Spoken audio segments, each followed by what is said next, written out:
ನಮಸ್ತೆ ಬಂಧುಗಳೇ, ನಮ್ಮ ಗಾರ್ವಿಬಾವಿ ಬಳಿಯ ಸೆಂಟ್ ಮೇರಿಸ್ ಶಾಲೆಯಲ್ಲಿ ಈ ವರ್ಷದ ಎಕ್ಸಿಬಿಷನ್ನಲ್ಲಿ ಇಬ್ಬರು ಹೆಣ್ಣು ಮಕ್ಕಳು ಸೇರಿ ನಮ್ಮ ಜೈ ಶ್ರೀರಾಮ್ ಮಂದಿರವನ್ನು ನಿರ್ಮಿಸಿರುತ್ತಾರೆ. ಇದರ ಬಗ್ಗೆ ಅವರ ಮುಖಾಂತರ ಬಗ್ಗೆ ನಾನು ನಿಮಗೆ ತಿಳಿಸುತ್ತಿದ್ದೇನೆ. ಹೆಣ್ಣು ಮಕ್ಕಳ ಬಾಯಿಂದ ಈ ಮಂದಿರ ಹೇಗೆ ನಿರ್ಮಾಣವಾಯಿತು, ಈ ಮಂದಿರದ ಪರಿಶ್ರಮ ಹಾಗೂ ಈ ಮಂದಿರದ ಉದ್ಘಾಟನೆ ಬಗ್ಗೆ ಅವರು ನಿಮಗೆ ತಿಳಿಸುತ್ತಾರೆ. ಇದರ ಬಗ್ಗೆ ಅವರ ಹತ್ರನೇ ಕೇಳ್ತೀನಿ. ಅವರ ಹೆಸರು ನಿಮಗೆ ತಿಳಿಸ್ಕೊಡ್ತೀನಿ. ನಿಮ್ಮ ಹೆಸರು ಹೇಳಿ. ನನ್ನ ಹೆಸರು Geetha.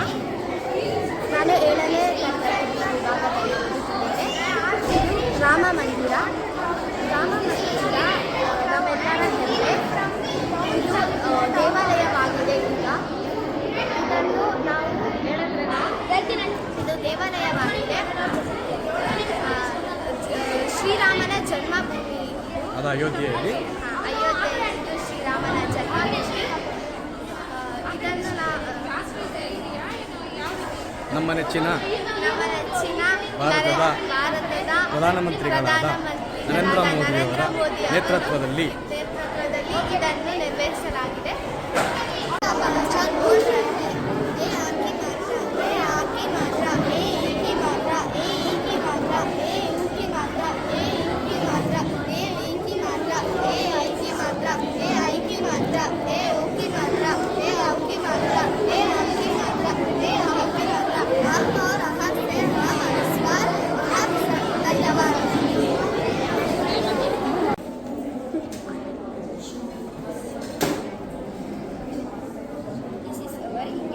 Wait. What is your name? Which standard? Tell me what is your project? This is our Indian festival, Pongal, celebrated in Tamil Nadu. This is Ganesha Chaturthi and this is Slowly. So my name is Asni and my topic is democracy. So let's learn about it. A democracy is a government created by people and it refers to the majority. The basic principles of democracy are political freedom, rule of law and equality. So this is a code where people get punished for their mistakes.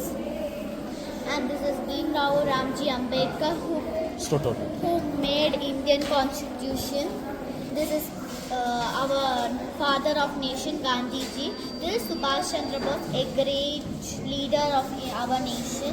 This is Narendra Modi, our present prime minister of ಸಾಲು ಮರದ ತಿಮ್ಮಕ್ಕ ಅವರು ಬಂದು July 8, 1911ರಲ್ಲಿ ಹುಬ್ಬಳ್ಳಿಯಲ್ಲಿ ಜನಿಸಿದರು.